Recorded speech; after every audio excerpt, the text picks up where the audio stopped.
আৰু এটা ডাঙৰ কথা হৈছে যে শিৱসাগৰ জিলাৰ চন্ত্ৰকৰ এটা মছজিদত শ কিন্তু হিন্দু মানুহক আশ্ৰয় দিয়া হৈছে। তাতকৈ ডাঙৰ কথা এই জীৱনত একো হ'বই নোৱাৰে।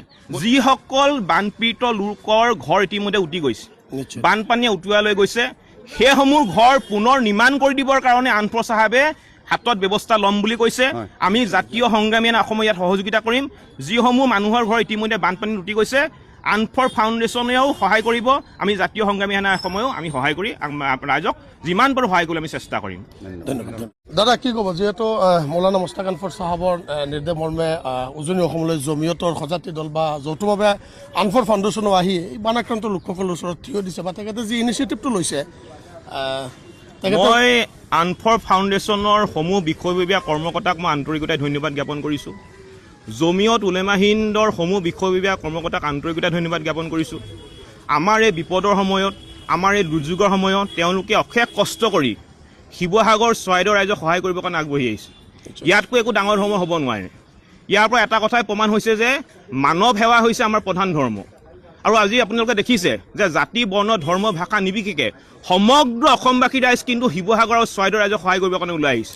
গতিকে মই সমগ্ৰ অসমবাসী ৰাইজৰ শ্ৰীচৰণত সেৱা জনাইছোঁ। জমিয়ত উলেমা হিন্দক মই আন্তৰিকতাই ধন্যবাদ জ্ঞাপন কৰিছোঁ। আনফৰ ফাউণ্ডেশ্যনৰ সমূহ বিষয়ববীয়া কৰ্মকৰ্তাক আন্তৰিকতাই ধন্যবাদ জ্ঞাপন কৰিছোঁ। আৰু এই দুখৰ মাজতো আমি আৰু এটা কথা ক'ব বিচাৰিছোঁ। ইমান দুখৰ মাজতো আটাইতকৈ ভাল লগা এটা কথা হৈছে যে হিন্দু মুছলমান সকলোৱে ইজনে সিজনৰ হাতত হাত ধৰি আগবাঢ়িছে। হিন্দুৱে বনাইছে, মুছলমানে খাইছে, মুছলমানে বনাইছে, হিন্দুৱে খাইছে। হিন্দুৰ ঘৰত মুছলমানক আশ্ৰয় দিয়া হৈছে আৰু মুছলমানৰ ঘৰত হিন্দুক আশ্ৰয় দিয়া হৈছে।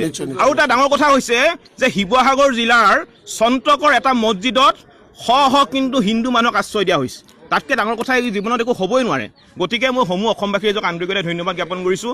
আমাৰ লগত আছে জমিয়ত উলেমা হিন্দৰ বিষয়ববীয়া আছে, তেখেতে যথেষ্টখিনি কষ্ট কৰিছে। যোৱা কালিৰ পৰা তেখেতসকলে যিখিনি কষ্ট কৰিছে, আৰু ইতিমধ্যে এটা শিৱসাগৰ চৰাইদেউ জিলাৰ প্ৰায় 1500তকৈ অধিক বানপীড়িত ৰাইজক সহায় কৰিবৰ কাৰণে তেওঁলোক ওলাই আহিছে। ইতিমধ্যে বস্তু সামগ্ৰীসমূহ আপোনাৰ যুগুত কৰা হৈছে, পেকিং কৰা হৈছে, আৰু অলপ সময়ৰ পিছতে 15-20 মিনিট পিছতে আমি ওলাই যাম ৰাইজক বস্তুখিনি দিবৰ কাৰণে। মৌলানা মুস্তাক আনফৰ চাহাবৰ নেতৃত্বাধীন প্ৰায় 4,500 পৰিয়ালৰ বাবে তেখেতে জৰুৰী খাদ্য সামগ্ৰী দি 5খন ট্ৰাক ভৰ্তি কৰি পঠিয়াইছে। ইতিমধ্যে অলপ সময় আগতে মই আনফৰ চাহাবৰ লগত মোৰ ইতিমধ্যে টেলিফোনিক বাৰ্তালাপ হৈছে। আৰু এটা ডাঙৰ কথা আমি জনাব বিচাৰিছোঁ আপোনালোকৰ সংবাদ মাধ্যমৰ জৰিয়তে, যিসকল বানপীড়িত লোকৰ ঘৰ ইতিমধ্যে উটি গৈছে, বানপানীয়ে উটুৱাই লৈ গৈছে, সেইসমূহ ঘৰ পুনৰ নিৰ্মাণ কৰি দিবৰ কাৰণে আনফৰ চাহাবে হাতত ব্যৱস্থা ল'ম বুলি কৈছে। আমি জাতীয় সংগ্ৰামী অসমৰ ইয়াত সহযোগিতা কৰিম।